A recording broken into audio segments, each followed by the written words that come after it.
Hi guys! Good morning. Ayan, bumili ako ng garlic para pang-stock. So, ayan, nandito naman tayo. Magbabalat. Magbubukod. Hi guys! Ako nandito sa market. Bibili ng pang-stock na garlic. Ayan guys, pinatanggal ko na yung ano niya kasi mas maano sa kung dadalhin ko pa. So, pinaputol na namin. So, ayan guys. Ito, nagbabayad. Mag-ano na kami ng garlic pang ano, stock. Kasama to sa next year. Maabutan pa to ng ano, next year. Ayan, guys. Ang dami pang mga garlic. So, kanina galing kami dun sa kabila. Medyo mahal dun. So, dito na naman kami tumingin. Yan, mga 20 minutes away sa aming bahay. Yung layo ng inan namin. Ayan, guys. Pauwi na kami. Ayan, nasa sideline ko ako kasi nasa likod ako nakaupo, guys. So, yan, pauwi na tayo. At pagdating ko dito, mag-ano ako ng garlic, magbubukod-bukod. I-separate ko yung guys, yung ano, yung garlic para mailagay ko na sa fridge. Ayan, malapit lang to dito sa amin. Marami namang bilihan doon sa amin kaso medyo mahal doon. Kaya dumadayo kami, naghahanap kami sa iba ng medyo mababaw yung presyo niya. Ayan, nandito tayo sa kalsada na, sa malapit na, ilang minutes na, mga 7 minutes dito, malapit na kami sa bahay. Ayan, welcome sa ating channel.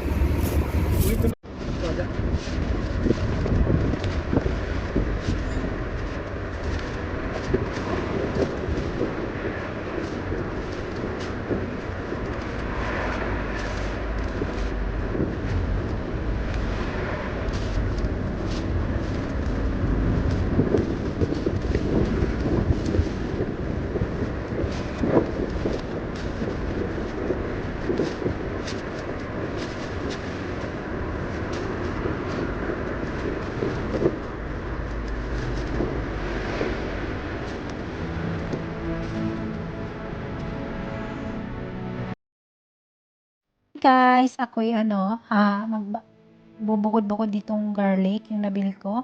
Kasi pang-stock na to ngayong ano, taon. Kasi pag winter season, ang mahal ng garlic. Tsaka binabalatan na nila. So ito, pang-stock lang. Ang gagawin ko dito, lalagyan ko siya ng kitchen towel sa ilalim yung container niya. Tapos, pag every ano na lang, 4 days or 5 days, i-check ko pag basa, papalitan uli natin para ma-preserve talaga yung garlic at hindi siya magtubig or magkaroon siya ng decay. So, yan guys, ibubukod ko yung malaki at pang luto sa abutin ng ilang buwan to, mga isang taon kung okay yung pagka bukod-bukod ko. Lagay ko na lang sa ref.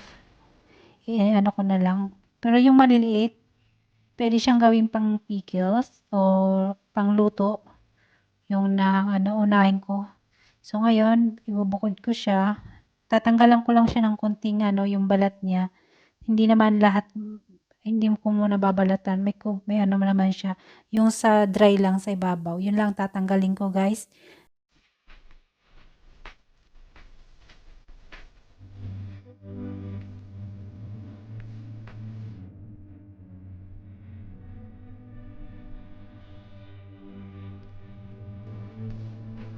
Yan guys, ang ano ko dito, dalawang klase itong binili kong garlic, yung 100 pieces. Yung ano siya, pang stock talaga. Yung mga hindi ko siya, nagtabi din ako nito ng ilalagay ko sa veranda, yung ilalagay ko sa net. Para pag in case na meron din doon, de-dry ko lang din kasi medyo siya basa pa, gawa ng tag-anihan ngayon dito sa Korea ng ng garlic.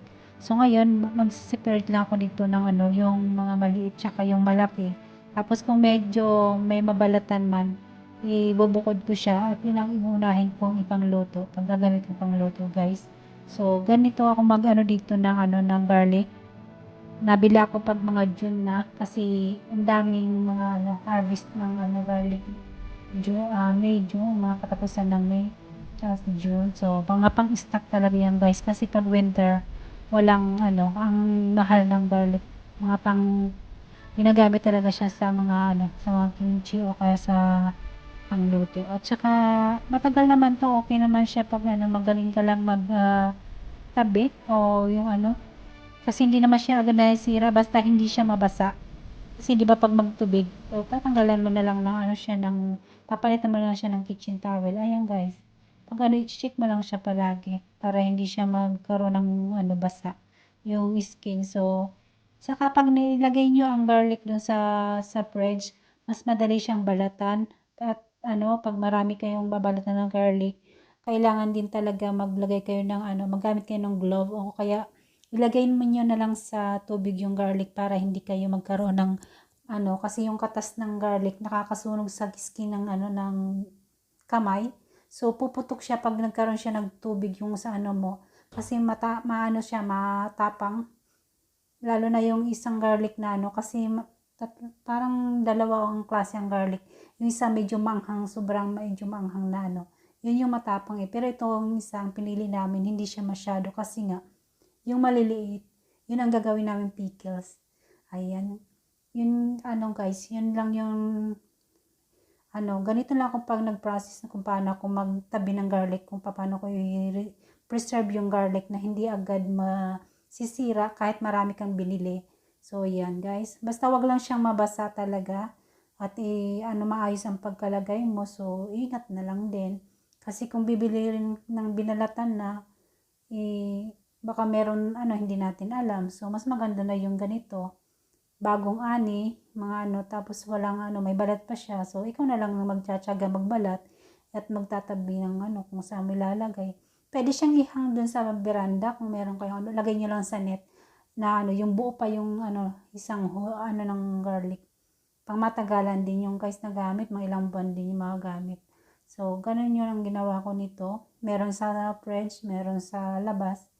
Ayan. At meron din akong ididikdik na yung mga nabalatan na. Ilalagay ko lang siya sa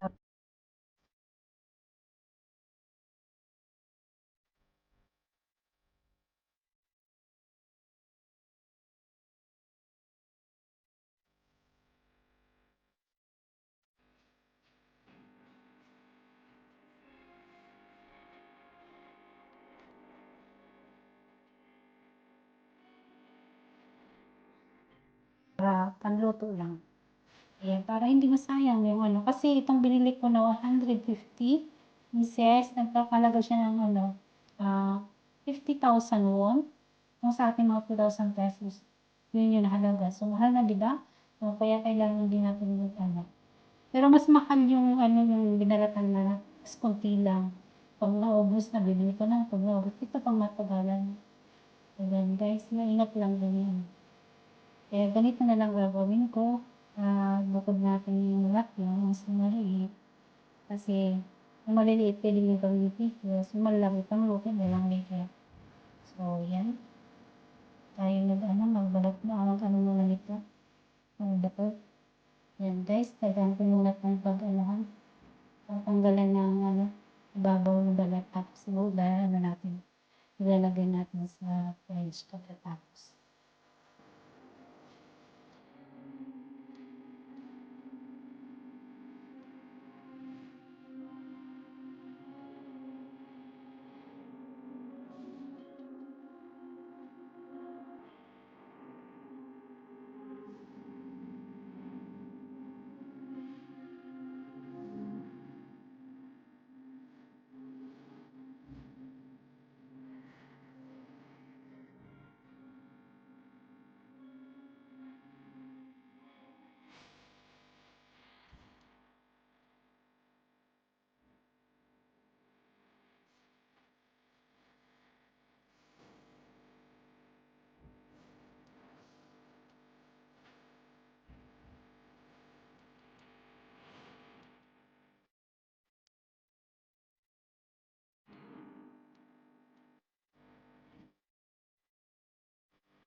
Yan guys, maraming salamat. Thank you sa lahat ng subscribers.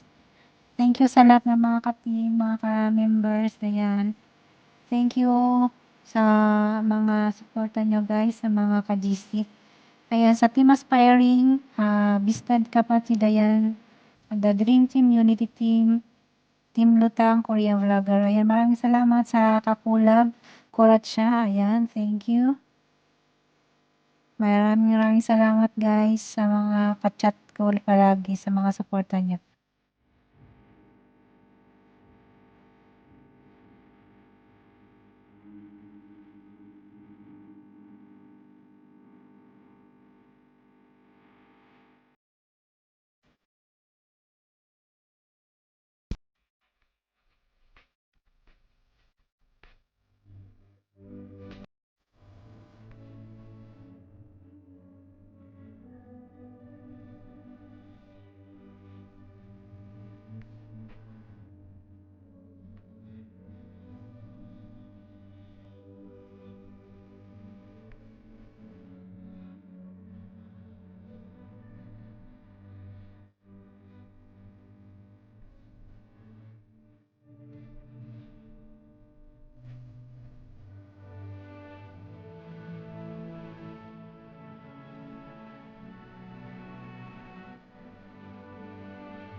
Ayan guys, ito napuno ko na yung isang Tupperware ng container. At ito yung ilalagay ko dun sa net.